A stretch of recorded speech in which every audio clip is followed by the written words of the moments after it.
Hello everybody, Lisa here. Welcome back to my channel, or welcome if this is your first time popping in for a visit.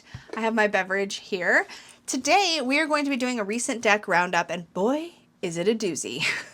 I have so many things because if you didn't know, Canada Post, our local postal service, was in the midst of a strike throughout basically all of December.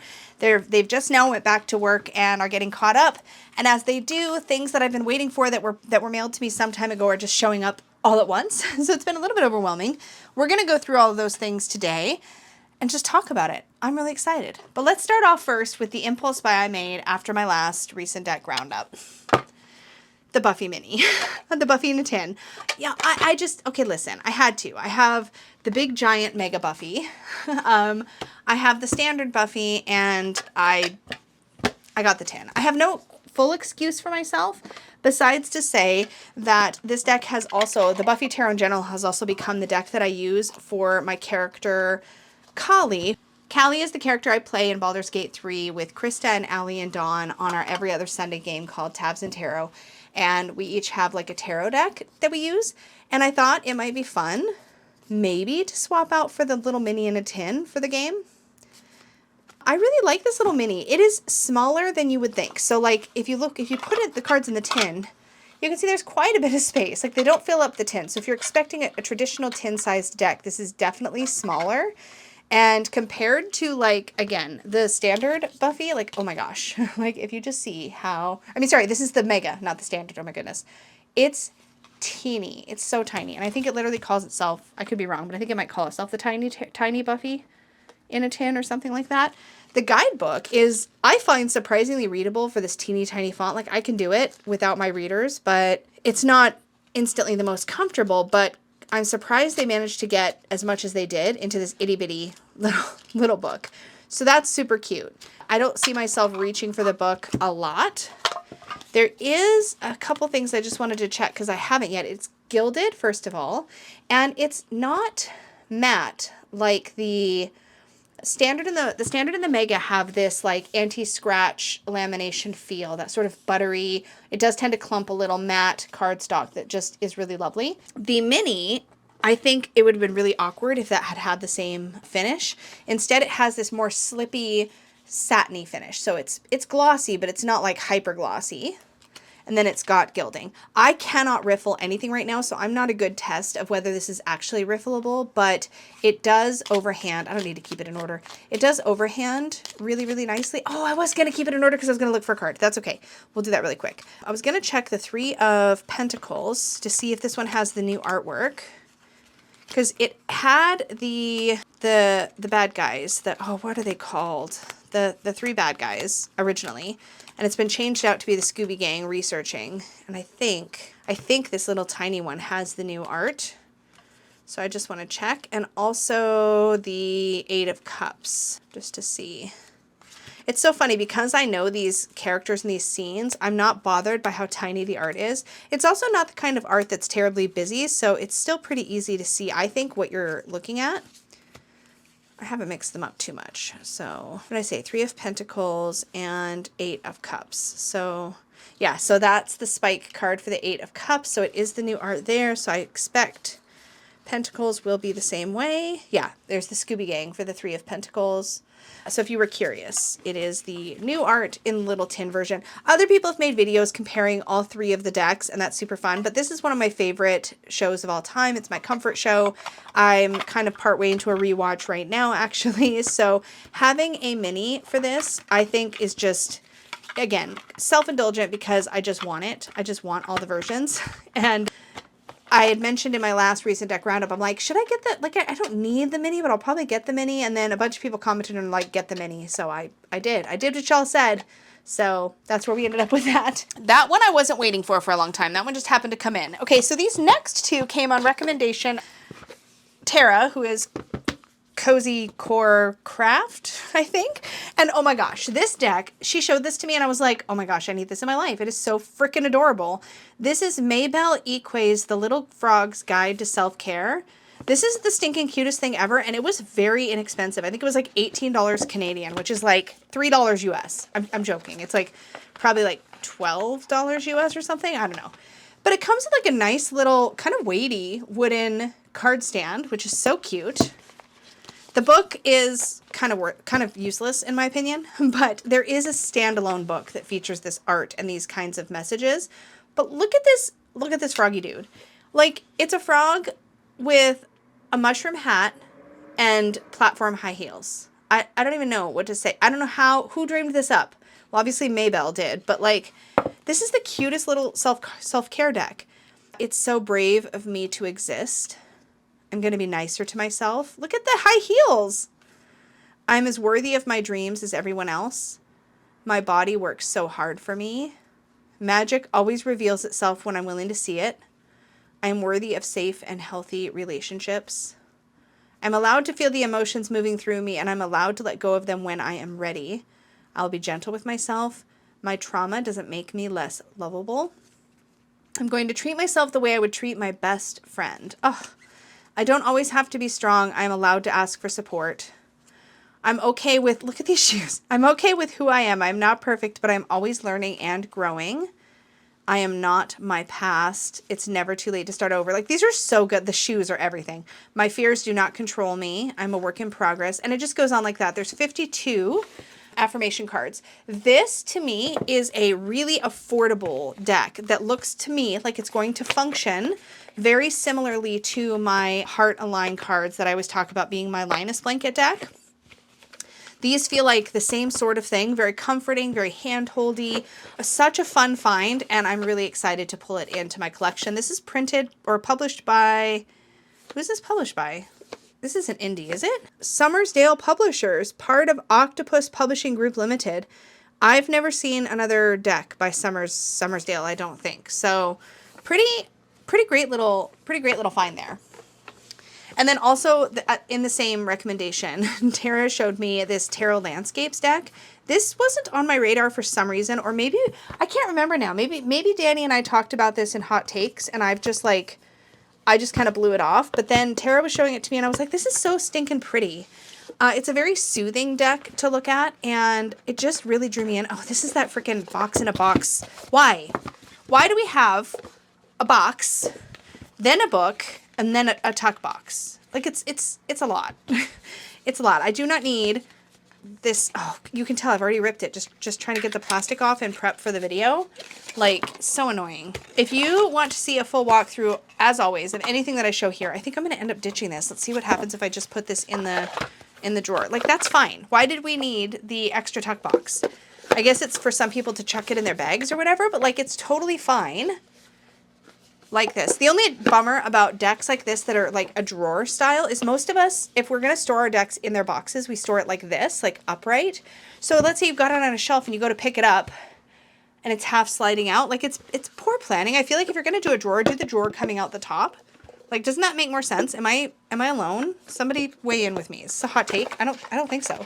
But anyway, so that's the situation. But this is not, who publishes this one? I just assumed this was like a Los Scarabeo, but it's not. It's Vivida? All these publishers coming out of the woodwork I've never heard of. Okay, so really nice guidebook, like really nice layout. It's full color. For every card you get the title, a little thumbnail, a write-up, positive or negative, which you could use as upright or reversed, or just use it to read into the light or shadow of the card. So seems really useful. The guidebook's really tight. Like, I feel like I'm going to have to break it in some, which worries me, because sometimes when you do that, pages start falling out. Actually, it seems fine. I'm just going to, like, crack it a little. It's so funny. Peggy did this the other day with, like, a hardbound book. She, like, started to, like, crack the spine of it. I'm like, what are you doing? But I do it all the time. I think watching somebody else do it is so much more traumatic than doing it yourself. I don't know. But yeah, once you do that, it's gonna do that. But needed to be done. Anyway, this is edited by Francesca Mattioni and with illustrations by Yoshi Mari. The art is just really, it's got this like soft, like this could be a video game. Like, it's like a very soft, fluffy world. It's got, I don't want to say, it's not blurry, but it kind of has that fluffy blended look to it. All of the art does, but it's absolutely beautiful. It is a landscape deck, so its focus is on the spaces, but none of the spaces are isolated. So there's always something in the card, usually an animal of some kind that will get pointed out in the guidebook. Here we have the lovers and we have these two little otters, the chariot, and there's this bird flying through. But it's just, I mean, look at this landscape to represent the energy of the chariot. Like, that really works. So I find it, look at the devil. It's really interesting.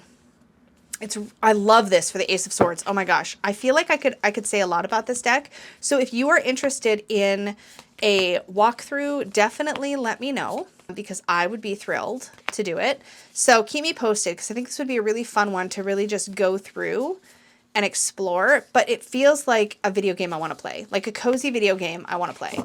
It's cardstock wise a little cardboardy feeling. It wasn't mass market, so it doesn't feel like it's going to be the comfy, coziest shuffle. But again, I can't really test shuffle right now because I had a hand injury. But it is, I mean, I can still hand over hand, but I'm going to keep it in order because I think this one might be one y'all want to see more about. So look at that 8 of Wands. It's really good. I'm kind of impressed. And I think there's a lot of people who have been sort of looking for a deck like this, who maybe you didn't get the Majestic Earth, and the Majestic Earth, frankly, is out of print, but you've been looking for a deck like that that's sort of quiet and still and brings you into landscape. One of the things I've always loved about the Majestic Earth, though, is that it's landscape, but it's not empty. It's not devoid of animals or people or whatever. So yeah, but I'm going to ditch this tuck box because this is ridiculous. Do I store it? I don't think I'm going to want it. I think I'm just going to ditch it, to be honest. I don't need the tuck box. It's such a waste. It was unnecessary. Anyway, but I'm really excited about this. It's beautiful, and I think it's going to make a really great alternative for people to decks like Majestic Earth, which I can't wait to talk about more. This next deck is one that I ordered what feels like ages ago. And there's a story, okay? So you may remember a long time ago, I'm pretty sure I anti-hauled this deck. I was like, I'm not going to get it, I'm not going to get it, I'm not going to get it. And I've told myself that for literally years. Now, in the end, when this was on Kickstarter, I saw some things that made me nervous that it was going to have, I can't remember what those things are. You'd have to go find me talking about this in my original anti-haul. This is the Cosmic Cycles Tarot. But I remember having, not red flags, but just some things that were like, I'm not sure. I think I'm going to wait. And so I waited, and the longer I waited, the less I was like, convinced I was going to need this. My friend Tori has this deck and loves this deck. I know other people have this and love this. And in honesty, it is totally my jam. Like, it's totally my style. I just hesitated because it was pricey and because I feel like there was just some kerfuffles with the campaign. So I waited and waited and waited. Anyway, it was brought back to my attention for some reason not that long ago. And I'm like, I'm just going to take another look. And then I ordered it. And then, like, I think 2 weeks or so after I ordered it, so it was coming from overseas and it was in transit when the mail shut down up here, and I was like, shoot. And so then I waited another month, five weeks or something like that for all of that to settle down, and now it's here. But it was one of those things where, like, I had forgotten I had ordered it for a minute because it was taking so long. But not the fault of the creators, and this is just beautiful. So this is the pink edition. They have 2 editions. They have a cheaper version of this, or a less expensive version of this is what I should say, that I think might come in a tuck box, or is like, it's just, I don't remember what the differences were. There were reasons I upgraded to the pink edition. Couldn't tell you what. But then it also came with some extra things in this little bag. So, oops. So I had my certificate of authenticity. I think this was actually in the deck. A really pretty print of the Page of Swords, and a business card for the illustrator. And then these are some extra cards. So I think the story on this is, if I remember correctly, these are alternate cards because they redesigned these cards for the deck. And so these are the original versions. I think this involves all of the aces. Yes. Because one of the changes they've made is that the aces, they ended up coming back in and making the aces more about what was happening in the hands. So the aces changed, a few of these other cards changed.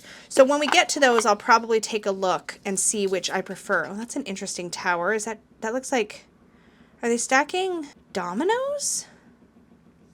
Looks like they're stacking dominoes. That's so funny. These aren't really in order. So there's that tower, there's that tower. Let me just pause and put these in order so that I can find them later when I go through the deck. Okay, I put these in the order that I'll encounter them in the deck so that when I do go through the deck, because it may be in a video. This is another one where if you want to see a walkthrough, definitely let me know, because I feel like this will be a fun one to go through in more detail. But I want to be able to check out which cards I'm going to want to keep in the deck at that time. Sorry if you can hear my dryer. It's doing its thing, or it's my washer. Anyway, so I'm going to let it do its thing in the background. But the Cosmic Cycles Pink Edition comes in a magnetic wraparound box, and the cards come in a really pretty little bag. The bag is too small to also hold the guidebook, which is a bummer, because it is actually a really nice bag. It's velvet with this embroidery of the logo of the deck.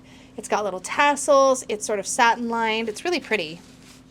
So here we have the actual cards, and they are edged in this kind of dusty mauvey color that sort of matches the gilding color, which is really pretty. And then these are a rose petal finish, but a fairly smooth rose petal with metallic foiling on the backs. Really pretty. Really, really pretty.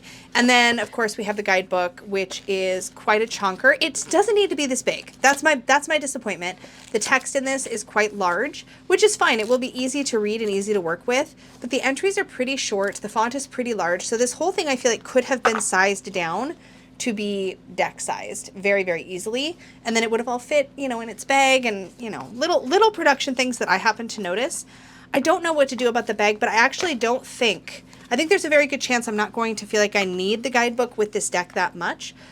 Something that is interesting is I believe that this deck follows the stories of all 4 of the pages. So I believe it's got a bit of a narrative quality. So the pages, let me show you the Page of Wands. Yeah, so here's the Page of Wands, and I think that's who we see, yeah, same outfit and everything. That's who we see in the Fool card. And then we also apparently will be getting to know the Page of Cups, that's her, and the Page of Swords, oh, she's so pretty, and the Page of Pentacles, so love that. But there is a narrative quality to this deck. It's also modern. It feels like it's definitely set in everyday life. It does feel a touch young, which is probably one of the reasons I didn't initially spring for this, but it's just really fun. And it's my colors, and it's my aesthetic, and yeah, I'm going to pop that in there. So definitely let me know if you would like to see a walkthrough, because I'm sure I would have so much fun going through this one in more detail through all the cards. So keep me posted. I guess I'll throw the certificate of authenticity on top. Yeah, see, I put the, it doesn't quite fit because I put the extra cards in. All right, I guess I'll pull those out. I'll put the certificate of authenticity back in. Yeah, I don't know. This feels like another packaging and packaging situation for me. But I mean, it's cool that you can put the cards in the bag and then in the box. I think that's a neat touch, but it does feel a little bit unnecessary. So anyways, I'm going to keep this all together, and then yes, please let me know if you'd like to see a full walkthrough of these, because I'm sure I would have a lot of fun with that video. So that's the Cosmic Cycles, and this is an indie deck still available for sale for sure. Okay, this next one is a new release that I just had to get for collector reasons, and it is the World of Warcraft Tarot. This is another Insight Editions deck, and I did not go into this thinking it needs to be amazing. I wasn't invested the way I'm invested in decks like Buffy, where it's like a true fandom for me. World of Warcraft has a huge part of my personal story. Peggy and I have played this game on and off for years, and it was something that we did a lot together in the early part of our marriage. We played a lot of World of Warcraft, and we still every once in a while will cycle back in. But oh my gosh, I had to spring for this because it's just one of those things where it's been a part of my life, and I wanted to collect this, to be honest. I have to tell you though, when I opened it up to take the plastic out, I was immediately impressed. I have not taken a look at the guidebook in any kind of detail, but holy cow, there are it is beautifully designed inside. Beautiful images, write-ups. But the thing that immediately impressed me is the production value. We have UV gloss or spot gloss on the back of the cards, offsetting a gorgeous matte cardstock. And then on the fronts, we have foil detailing. Really lovely. And World of Warcraft could have had a very clunky art style, but instead it's this really beautiful sort of pastel style. Gorgeous. The thing that excited me the most though was finding out that throughout the Minor Arcana, this is actually one where the 6 and 7 of Wands I feel visually reversed, but they are all fully scenic scenes throughout the entire deck. There is no lazy pips going on here. So I really hope that between this deck and the Buffy deck, both not being lazy pip decks. I hope this is a sign of what is to come for Inside Editions and their fandom decks.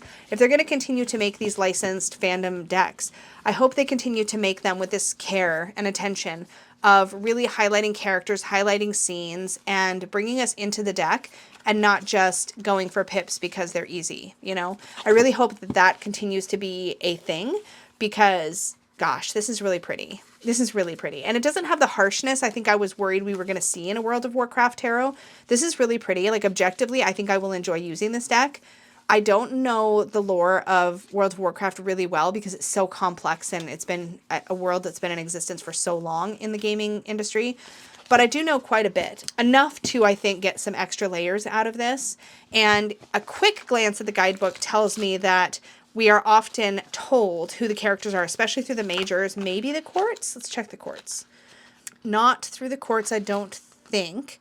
But through the majors, they do tell you specifically who you're looking at and kind of tie that into the meaning of the card. So that is the World of Warcraft Tarot. Again, if you'd like to see a full walkthrough, I'm happy to do it. Just know that I am not a World of Warcraft lore expert at all, but I would be happy to take you through all the cards and show them all to you. Either way, this like the Neopets Tarot, was one that I just needed to have like in my collection, even if it turns out to be something that I don't work with a ton. I needed to. So really pleased though with the quality. I was really excited to see the spot gloss and the foil detailing and all that kind of stuff. Okay, these next two were total impulse purchase, but these came about partly because one of them I've heard about for a long time, and there was a sale happening. Somebody posted about it in the supportive tarot group. This is the Eldritch Overload. So you can get this from the publisher themselves, which is Weirdworks. And if you do get this deck from Weirdworks, you can buy the deck, and then you can also buy a separate expanded guidebook called the Codex for this, which has a lot of additional information, including things about working this deck into gaming, like tabletop gaming, because this is a tabletop gaming inspired deck, but in a cyberpunk fantasy world. Listen, for me, a lot of this is the sparkly and the colors, but there's more to it than that, which I'll get to in a second. But anyway, this is also now being carried by Hit Point Press, or at least it was. I don't know if it's still there. It should be. Hit Point Press is the brand that did the animated tarot, the one with the like reticular, is that what it's called? The cards where if you tip them, you get them moving, happening, the animation. Anyways, they seem to also have a pretty big couple of feet in the gaming world, and they've just sort of dipped into tarot. But they're carrying this on their website, and they put it on sale for something ridiculous, like $15 or $18 US, something really inexpensive. And I was like, shoot, I'm going to get it. But while I was on their site, I saw that they also had this deck, which is called the Adventurers Tarot, the Empress deck, which I don't know that it's going to be very usable from a like Oracle standpoint. We'll talk about this one in a second, but it was really this I was after. This was me just having a moment. I'll show you why in a second. But anyway, Eldritch Overload is very cool. Lots of sparkly. That is a beholder in the bottom of the box, which is amazing. All these like sparkly hollow details are just so freaking fun. The vibe of this deck is very cool. So that's what the backs look like. As a standalone just deck that takes you into a world, I feel like this is very cool. But the thing that tipped me over the edge for this is there's a card in this deck that looks just like my character Oblivia. And this is actually the deck that my character Oblivia in the every other Sunday game that Dawn and I play of Baldur's Gate 3 called Monsters in Mayhem. And Dawn actually uses this deck for her character Jinx. But there's a card in here in the Devil that looks pretty much exactly, not exactly like Oblivia, but pretty close to my character. Where is she? She's the Devil. Here she is. So my character's not a tiefling. This is a tiefling character. I'm speaking D&D talk now. Just ignore me. I'm a nerd, okay? Anyways, but she has these epic pigtails, and typically she's had these kinds of shades, like pinks and purples or pinks and turquoises. It just reminds me of Oblivia so much that I was like, oh my gosh, that reminds me of Oblivia. But this deck, this is really fun. It's kind of post-apocalyptic in its own way, but there's also a bunch of D&D sort of references throughout this deck that are really fun. You have potions, swords, coins, and wands. So they've only changed the cups to be potions. I just think this is super fun. And I may pull this in, I don't know, I haven't decided yet, but this may get pulled in as a deck to use with my gaming. The deck I've been using for Oblivia is actually the oh, what's it called? Zeke's Arcana, which also has her colors and is really great, but this may end up getting pulled in some way. We'll see. But it's really fun, and it's sparkly, and it was on sale, and I wanted it, so I got it. So that's the Eldritch Overload Cyberpunk, Fantasy Cyberpunk Tarot. Super cool. This, though, this is just pure D&D fun. Oh, look, I was showing my son over Christmas, and so it's all in here. This was me. I put it away funny. But it says, use this, unveil your fate, use this beautifully illustrated oracle deck to determine combat initiative card by card, divine the future for yourself, your players, or their characters. So there's 103, it says colorfully illustrated tarot cards. I mean, it's not a tarot, not even remotely, but I'll show you what it is. Gold foil stamped with a smooth matte finish. There's an oracle reading guide and instructions for use. Instructions for an alternative initiative system for fantasy tabletop games. So, listen, I got this because it's got the character class cards are just beautiful. So, for example, for every character class, they have a few different options for that class. So, here's the bard and here's the bard. Just some coloration differences. So, there's like 2 different bard cards. There's a couple different ranger cards. Like, this is like a light and shadow ranger. It's so cool. And then we have monks. We have fighters. Like, there's nothing about this that feels to me like a classic oracle deck.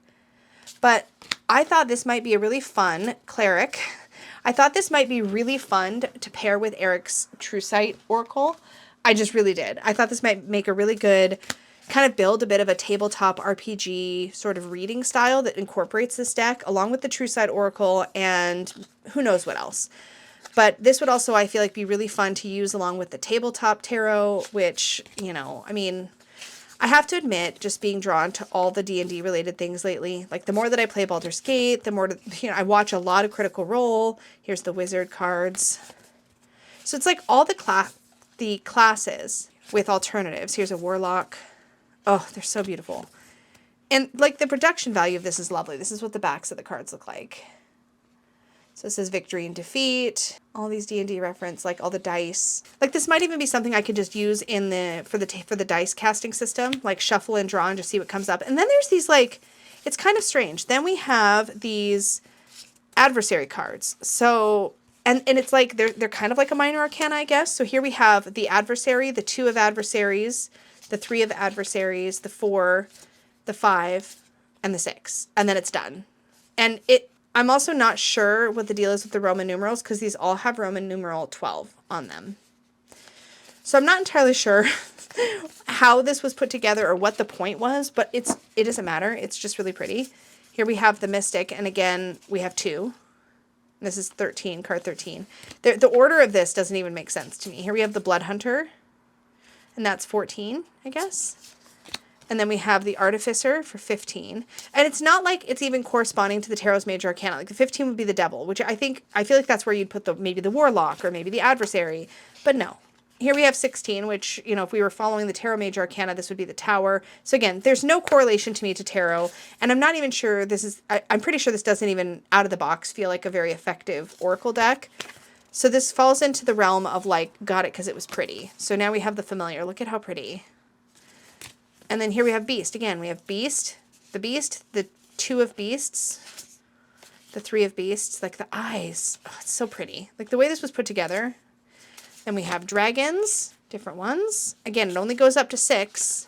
No, this one only goes up to 4. So there's 4 dragons, the dragon, 2 of dragons, 3 of dragons, 4 of dragons. But then there were 6 adversaries. Like I cannot make sense of it. If anybody knows more about this, or if you have this and are using it for divination, I'd love to hear, because this was very much I got it because it was pretty. Here we have Undead, and Undead goes up to 4 of Undead. Then we have some Oozes, and these go up to 4. And then we have Aberrations. And this is just how it goes the whole way through. At the back, we have the Wild Oracle. This would be, to me, like Wild Magic. We have the Designer, the Developer, and the Dungeon Mistress. So, I mean, it's just... I got this because it was fun, but I would love to actually build a reading that incorporates this and True Sight together, possibly with dice, I think is what I'd probably want to do with this, but we'll see. There is a little booklet, and the booklet does give you kind of a meaning for, there's like sort of an upright and reversed style for each card, based on its Roman numeral, but like it doesn't have anything for, say, like for the adversary, it's just the adversary. It doesn't give you like, what about the 2 of adversaries and the 3 of adversaries and the 4 of adversaries? It's just the adversary, and then it has a meaning. So this could be used Oracle style that way.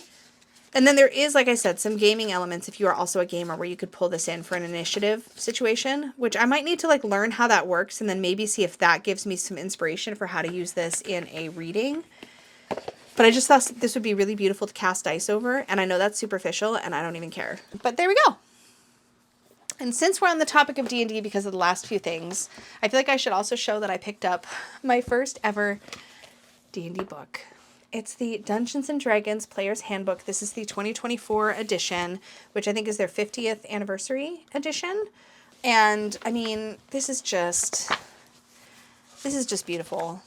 Like, there's tons of art in here. It talks about game mechanics. Someday I will play my first D&D game, like proper. Like, I've played small ones with the kids, like one-shots and stuff. But one of these days, I want to play a full campaign, like have a character and actually just play. And so this takes you through how to do that, like how to create your character and like how your spells work and all that kind of stuff. And I thought it would be fun even just as a reference or to read about the spells that I use a lot in Baldur's Gate 3. I just thought this would be fun. So I picked that up. And last but not least is the deck I've been waiting for ages for, and there's a story. It's the Little Monsters Tarot. If you've watched my channel for a very, very, very long time, you may remember that I had a copy of this deck back in the Gap. And I had a lot of fun with that deck. I did eventually rehome it. But here's the situation. The deck that I had was the larger, so they had a little pocket version. Then they also had like a regular, like sort of squarish version of this deck. And I will show cards, I swear. But there's a punchline here. So when I had it, the deal was they were like sort of like oracle shaped and sized cards. But then around each character on the card was an oval black border. And so I had looked it up at the time, and it sounded like the creators had originally envisioned this deck as an oval deck, kind of egg-shaped. And so I had painstakingly, by hand cut with scissors, my cards into ovals. And I had so much fun doing that, but my trimming job was not the best, so the deck it was kind of difficult to handle and shuffle and such. I also then edged it with black marker. And something about the cardstock made the edging bleed into the card in weird, messy ways. And it just turned out to be one of my messiest, most chaotic, like, deck mods ever. And I think that was one of the ultimate reasons why I stopped using it. Even though I was so proud of myself for doing it and experimenting, I ended up letting it go. And in any case, then they brought it back to Kickstarter. It was out of print for a while. Then they brought it back to Kickstarter. And when they brought it back, there's some stickers that came in my package here. When they brought it back as ovals. And I was like, well, I have to back it now. Really nice packaging, by the way. This is like a magnetic wraparound. And the included guidebook is hardcover, which is amazing. The guidebook for this deck, I remember being really, really good. And it looks like the same content, but in a much more portable size and shape. The original guidebook was pretty big and a little bit unwieldy. But this looks like it's been reworked. And it fits inside the box with the cards, and the cards are ovals as originally intended, which makes me really excited, and I don't have to trim it to get it. The cardstock also feels a little bit more bendy and less thick and like stiff as the original cardstock, which was a little bit difficult to handle. The backs of the cards have little holographic stars all over them, which just makes me happy, and the edges are in a sort of silver gray. They might be unedged. I can't tell in this lighting, but it feels to me, no, it feels edged. These are edged. They're edged in like a gray silver color that offsets with the black. It's just really, really nice. So if you've never seen this deck, it's quirky, it's fun, and it's playful. But there's a lot of richness with these characters. I just love seeing them without that messy black edging everywhere on my deck. I've missed it. And it is a really fun, whimsical deck. It is black and white, as you can see. But there's a lot of personality in this one. It's quirky and it's fun, and I'm happy to have it back. So that is the Little Monsters Tarot. Really glad I backed this on Kickstarter. As I said, it was en route to me, and so glad the postal strike ended and it finally showed up. But that was not the fault of the creators. They were very communicative about everything throughout, but I just missed it. I also love, I'm going to just show you this because it's not glued in, but there is this really nice, soft, thick foam inside to keep the cards from banging around inside the box, and I appreciate that because obviously that size or shape of card is not going to be an easy thing to figure out the packaging around. And I think they just did a really nice job. Now this included sticker is from their other deck, the Efflorescent deck, which is not my style, but also this gorgeous holographic sticker from the Little Monsters. This is definitely going to get put on a water bottle or mug of some kind. I've just got to figure that out. So that is it. Those are, as I said, there was a lot that came in because of the postal strike and things were delayed, and it was like a whole situation. But here we are. Oh, I need to get my froggies in here somewhere. There. Sure. It's a little bit of a mess, but we see what's happening here. There's just a lot of things. So thank you so much for hanging out. As always, extra big thank you goes out to the Unicorn Fam channel members for supporting my work here in such a tangible way every single month. Thank you, thank you, thank you. To everyone watching, I appreciate you watching, subscribing, liking, commenting, and interacting. Those things do make such a difference for the channel, and I appreciate you very, very much. As always, if there's anything here, as I mentioned earlier, that you want to see a more comprehensive, dedicated video about, please let me know in the comments down below. Upvote each other's comments if you see people asking for things you want to see, so I can kind of gauge which things to prioritize in my filming schedule. That is super, super helpful. Thank you so much for that feedback. And until next time, may your magic always shine from the inside out. Bye!